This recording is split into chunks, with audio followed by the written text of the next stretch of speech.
ये diet plan ना सिर्फ आपके पेट को भरा रखेगा बल्कि गर्मियों के लंबे रोजों में आपको पूरी तवानाई भी देगा और साथ साथ आपकी जरूरी न्यूट्रिशन में भी कमी नहीं आने देगा। इस डाइट प्लान का सबसे बड़ा फायदा यह है कि ये आपके वजन को भी कम करेगा और किसी भी किस्म की कमजोरी से दूर रखेगा। दोस्तों, मौसम गर्मा के रोजे 15 से 16 घंटों पर मुहित होते हैं और इतने तवील रोजों में तवानाई को बहाल रखना बहुत ही जरूरी है। इतनी गर्मी में हम अपने जिस्म को किस तरह से हाइड्रेटेड रखते हैं, इसके बारे में भी कुछ खास टिप्स आपको दूंगा। इतने लंबे रोजे में बहुत से लोगों को लो ब्लड प्रेशर, पानी की कमी, सर दर्द और थकावट की शिकायत हो सकती है, लेकिन अगर आप एक अच्छी और हेल्थी डाइट लेते हैं तो इन मसाइल से बच सकते हैं और पूरा दिन अपनी तवानाई को बहाल रख सकते हैं। तो चलें जान लेते हैं हमें क्या खाना चाहिए और क्या नहीं खाना चाहिए। रमजान करीम में जहां हम सदका, फितराना और ज़कात देकर अपने माल को गंदगी से पाक करते हैं, इसी तरह रोजा भी हमारे जिस्म को डिटॉक्सिफाई करता है, यानी हमारे जिस्म से फाजिल और फासिद मादों को बाहर निकाल देता है। बॉडी को डिटॉक्सिफाई करने के लिए रमजान शरीफ से बेहतर मौका फिर नहीं मिल सकता। अगर आप रमजान शरीफ में हर रोज तला हुआ और बहुत ज्यादा मीठा खाने की बजाय कुछ अच्छा और हेल्थी खाते हैं तो न सिर्फ आप बहुत सी बीमारियों से बच सकते हैं बल्कि आपका निज़ाम हजम बहुत ही अच्छा और हेल्थी हो जाता है और साथ ही हमारी कुव्वत मुदाफियत भी मजबूत होती है और हम कम से कम बीमार पड़ते हैं। रोजा रखने से न सिर्फ हमारी सेहत बेहतर रहती है बल्कि हमारी मेंटल हेल्थ भी इम्प्रूव होती है। अगर हम हेल्थी खाना खाते हैं तो हमारा कोलेस्ट्रॉल लेवल भी बेहतर हो जाता है, क्योंकि सारा दिन रोजा रखने से हमारा पेट खाली रहता है और हमारा बैड कोलेस्ट्रॉल रिमूव होना शुरू हो जाता है, जिसकी वजह से हम हाई ब्लड प्रेशर और दिल की बीमारियों से भी बच पाते हैं। आमतौर पर डाइट प्लान पर अमल करने से वजन तो कम हो जाता है, लेकिन फिर कुछ अरसे के बाद थोड़ी सी भी बदपरहेजी हो तो वजन दोबारा वापस आ जाता है। लेकिन रोजे की बरकत की वजह से हमारा वजन बरकरार रहता है और मजीद नहीं बढ़ता। ये एक ऐसा मौका है जिसमें हम अपनी तमाम बुरी आदत को छोड़कर अच्छी और सेहतमंद आदत को अपना सकते हैं। हमारी ग़िज़ा में उन तमाम अज्जा का होना जरूरी है जो हमारी सेहत के लिए जरूरी हैं। इन ग़िज़ाओं को हम 4 हिस्सों में तकसीम कर लेते हैं। सबसे पहला खाना यानी सहरी।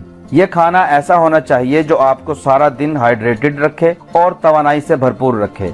तो पहले खाने की इब्तिदा हम करेंगे डिटॉक्स वाटर के साथ। ये डिटॉक्स वाटर आपके जिस्म से सारे फाजिल मादों को निकाल देता है। इसके लिए आप सबसे पहले नींबू पानी ले सकते हैं, यानी आधे गिलास नीम गर्म पानी में 1 नींबू का रस डालकर पी सकते हैं। दूसरी किस्म के डिटॉक्स वाटर के लिए आप 1 गिलास पानी में चंद स्लाइसिस खीरे के और 1 नींबू के स्लाइसिस के साथ चंद पत्ते पुदीने के डालकर रात भर के लिए रख दें। सुबह सहरी में छान कर इसे पी सकते हैं। तीसरी किस्म के डिटॉक्स वाटर के लिए आप 1 चम्मच तुख्म मलंगा यानी चिया सीड 1 गिलास पानी में मिक्स करके रात भर के लिए रख दें और सुबह सहरी में इस पानी को अच्छी तरह से मिक्स करके पी सकते हैं। इन तीनों में से कोई एक डिटॉक्स वाटर आप सहरी में पी सकते हैं या हर रोज बदल बदल कर भी इनको पिया जा सकता है। इस पानी को लेने के बाद आप ड्राई फ्रूट्स जरूर लें। इसमें आप 4 से 5 बादाम और 1 से 2 अखरोट खा लें और साथ ही मौसम के मुताबिक कोई एक फल जरूर खाएं। ये खाने के बाद आप एक अच्छी और सेहतमंद सहरी जरूर करें, जिसमें दही, दलिया,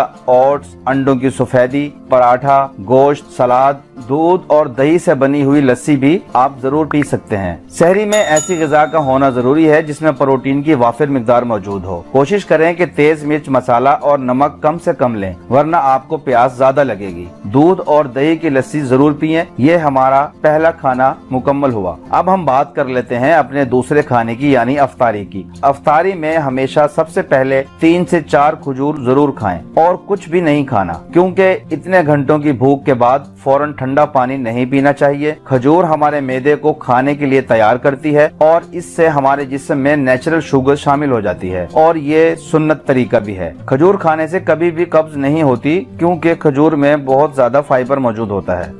खजूर खाने के बाद आप चीनी से बने किसी भी ड्रिंक को इस्तेमाल ना करें, बल्कि आप आम का मिल्क शेक या केले का शेक, केले और सेब का शेक या केले और स्ट्रॉबेरी का शेक, नारियल पानी और सत्तू जो शक्कर या गुड़ से बना हुआ ले सकते हैं। इसके साथ आप मौसम के मुताबिक फ्रूट्स और सैलेड भी ले सकते हैं। कोशिश करें कि आप हैवी खाना ना खाएं, क्योंकि रोजा रखने से हमारा मेटाबॉलिक सिस्टम बहुत स्लो हो जाता है। इसीलिए आप हल्का खाना खाएं और नमाज के लिए चले जाएं। अब बात कर लेते हैं तीसरे खाने की, जो नमाज तरावी के बाद खाना चाहिए। ये खाना आप हैवी खा सकते हैं। इसमें चिकन बिरयानी, सैलेड, सालन रोटी तंदूरी, रोस्टेड चिकन, बॉयल अंडे भी ले सकते हैं। कोशिश करें कि जो भी खाएं वो घर का बना हुआ खाएं। अब हम बात करते हैं आखिरी खाने की। ये खाना हम 10:30 से 11:30 के दरमियान में लेंगे और ये आखिरी खाना सिर्फ 1 गिलास दूध होना चाहिए, क्योंकि अब आपको सोना है और डाइजेस्ट करने में आपको प्रॉब्लम हो सकती है।